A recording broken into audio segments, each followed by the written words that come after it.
1986. The 28th Annual Grammy Awards. Whitney Houston stood backstage at the Shrine Auditorium in Los Angeles, clutching a folded piece of paper in her trembling hands. In 90 seconds, she would walk onto that stage and accept her very first Grammy Award. But what nobody in that audience of music industry legends knew was that the paper she held contained 7 words that would haunt her for the rest of her life. 7 words written by her mother, Cissy Houston, just 3 hours earlier. 7 words that would turn what should have been the greatest moment of Whitney's career into something far more complicated, far more painful, and ultimately far more beautiful than anyone could have imagined. Because here's what the cameras didn't show. Here's what the millions of viewers watching at home never knew. When Whitney Houston broke down crying on that Grammy stage, unable to speak, barely able to breathe, it wasn't joy. It wasn't excitement. It wasn't the overwhelming thrill of winning her first major award. It was guilt. Soul-crushing, paralyzing guilt. Because the woman who had taught her everything she knew about music, the woman who had sacrificed her own dreams so Whitney could chase hers, was sitting in that audience having been nominated for a Grammy 7 times and lost every single one. And Whitney had just won her first nomination. On her first try. This isn't just another award show story. This is about the impossible burden of surpassing your parents. About the agony of achieving dreams that the people you love most never got to realize. About a mother's love so powerful she could celebrate her daughter's success while watching her own failure become permanent. If you've ever felt guilty for succeeding where someone you love has struggled, if you've ever wondered about the price of fame on family relationships, hit that subscribe button right now because this story will break your heart and put it back together in ways you never expected. This is the untold story of Whitney Houston's first Grammy and the 20-year secret that almost destroyed her. To understand what happened on that Grammy stage in 1986, you need to understand Cissy Houston, not as Whitney's mother, not as the woman in the background, but as one of the most talented vocalists of her generation who never got the recognition she deserved. Emily Drinkard, who would become Cissy Houston, was born in Newark, New Jersey. By the time she was 6 years old, she was already singing in church, and everyone who heard her knew they were witnessing something extraordinary. Her voice had a power, a richness, a soul that seemed impossible for someone so young. But here's what made Cissy's story tragic. In the 1950s and 60s, being an extraordinary black female vocalist wasn't enough. The music industry was a closed door, and even when you managed to crack it open, you were never the star. You were always the background, always the support, always the foundation for someone else's glory. Cissy Houston became one of the most sought-after session singers in the industry. She sang backup for Aretha Franklin, Elvis Presley, Jimi Hendrix, and Van Morrison. Her voice is on some of the most iconic recordings in music history, but her name appears in tiny letters in the credits, if it appears at all. The Sweet Inspirations, the vocal group she founded, became legendary in music circles. They toured with everyone. They elevated every song they touched. But when awards were handed out, when magazine covers were photographed, when history was written, Cissy Houston was a footnote. In 1963, Cissy married John Houston and had a daughter they named Whitney Elizabeth. From the moment that baby girl took her first breath, Cissy knew.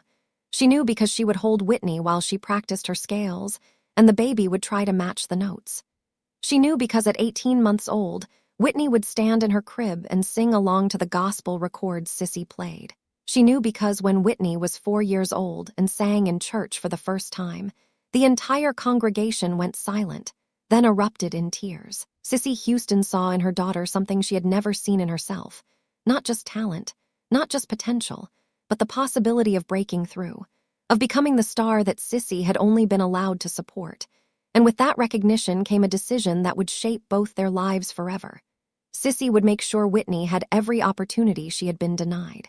Every door that had been closed to Cissy would be opened for Whitney, no matter what it cost.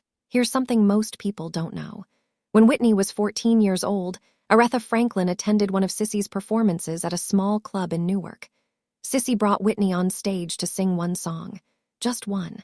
After hearing Whitney sing, Aretha pulled Cissy aside and said something that would echo for years.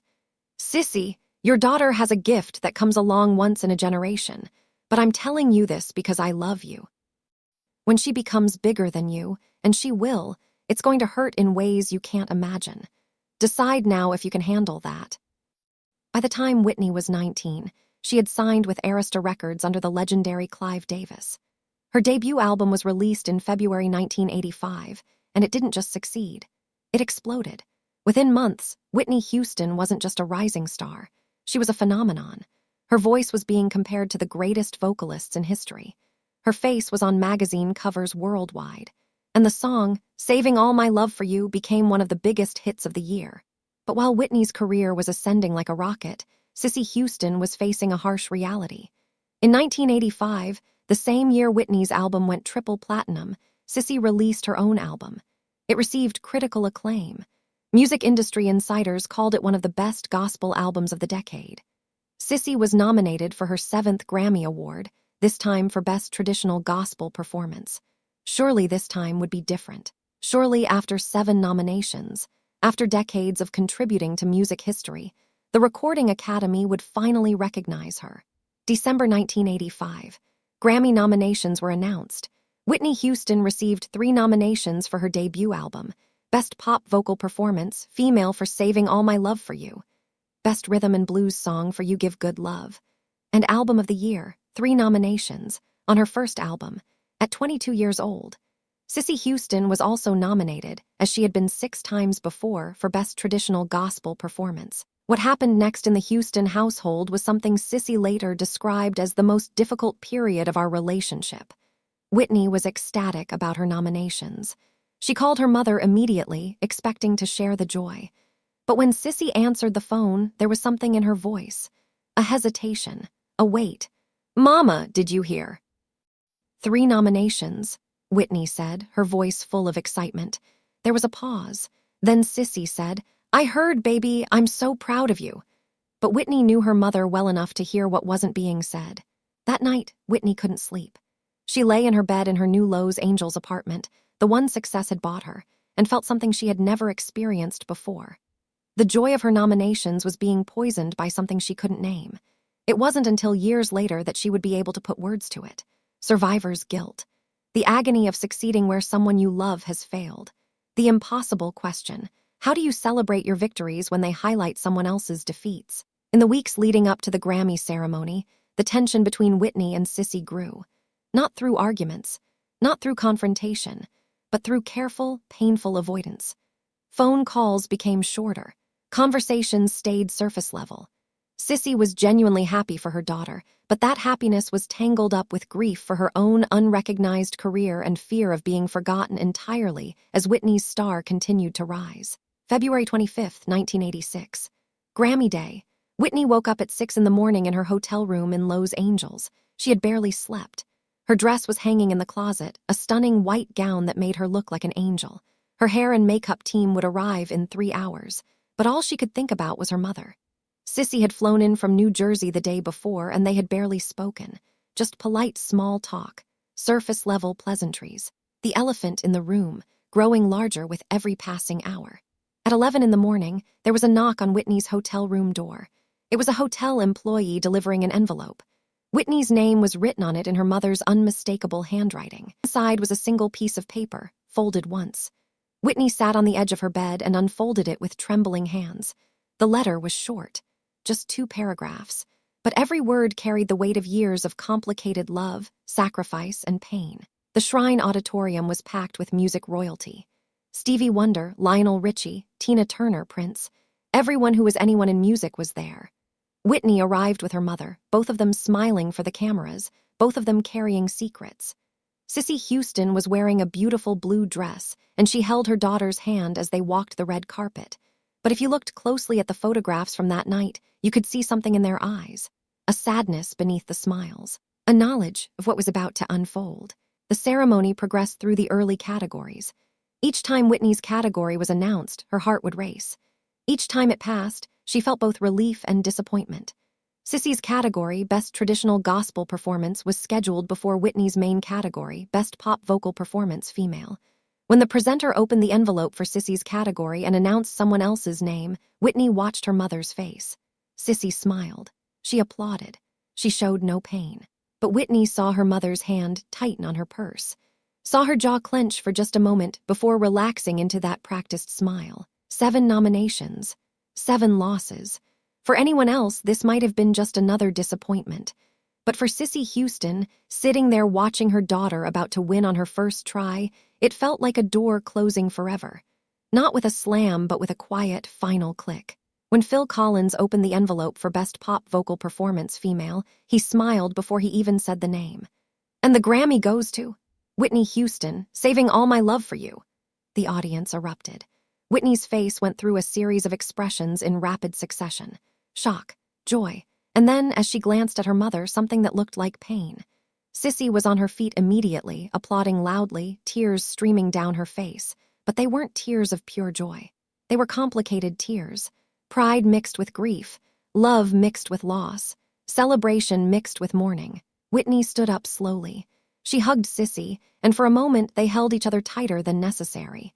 Then Whitney began her walk to the stage, but with each step, something was building inside her. A pressure, a weight. The words from her mother's letter echoed in her mind with each footstep. By the time she reached the stage and accepted the Grammy from Phil Collins, her hands were shaking so badly she almost dropped it. Whitney approached the microphone. The entire auditorium was waiting for her speech. She opened her mouth to speak and nothing came out. She tried again. Still nothing. Her face crumpled. The tears came suddenly, violently, and she couldn't stop them. The audience thought they were watching a young artist overwhelmed by success. They had no idea they were witnessing a daughter being crushed by the weight of surpassing her mother. Whitney tried 3 times to speak. Each time the sobs overpowered her words. Finally, she managed to whisper into the microphone, "I'm sorry, I'm so sorry, this should have been." She couldn't finish. Phil Collins, still on stage, put his hand on her shoulder. The audience gave her a standing ovation, thinking they were witnessing joy. They were actually witnessing heartbreak. Backstage, after she left the stage still crying, Whitney was immediately surrounded by press and well-wishers. Everyone wanted to congratulate her. Everyone wanted a quote. Everyone wanted a piece of her moment. But Whitney pushed through the crowd, clutching her Grammy, looking for only one person. She found Cissy in a quiet corner, standing alone, staring at nothing. "Mama," Whitney said, her voice breaking. Cissy turned, and her face was a mask of conflicting emotions. "Baby, I'm so proud of you." "Don't," Whitney said, shaking her head. "Don't pretend this doesn't hurt you. Your letter said—" "My letter said exactly what I meant," Cissy interrupted. Her voice was firm, but her eyes were wet with tears. "You deserved this. You've worked for this, and I am genuinely, truly proud of you." "But you deserved it too," Whitney whispered. 7 times, Mama. 7 times you were nominated and 7 times I lost," Cissy finished. "That's the truth, Whitney, but here's another truth. My losses don't diminish your win. My pain doesn't mean you shouldn't feel joy. We're both allowed to feel what we feel." What Cissy said next became something Whitney would repeat for the rest of her life. Something that appeared in interviews, in her private journals, in conversations with friends. Something that helped her navigate the impossible terrain of being more successful than her mother. "Whitney, baby, listen to me. Every door that was closed to me, I spent my life trying to open for you. Every opportunity I didn't get, I made sure you had.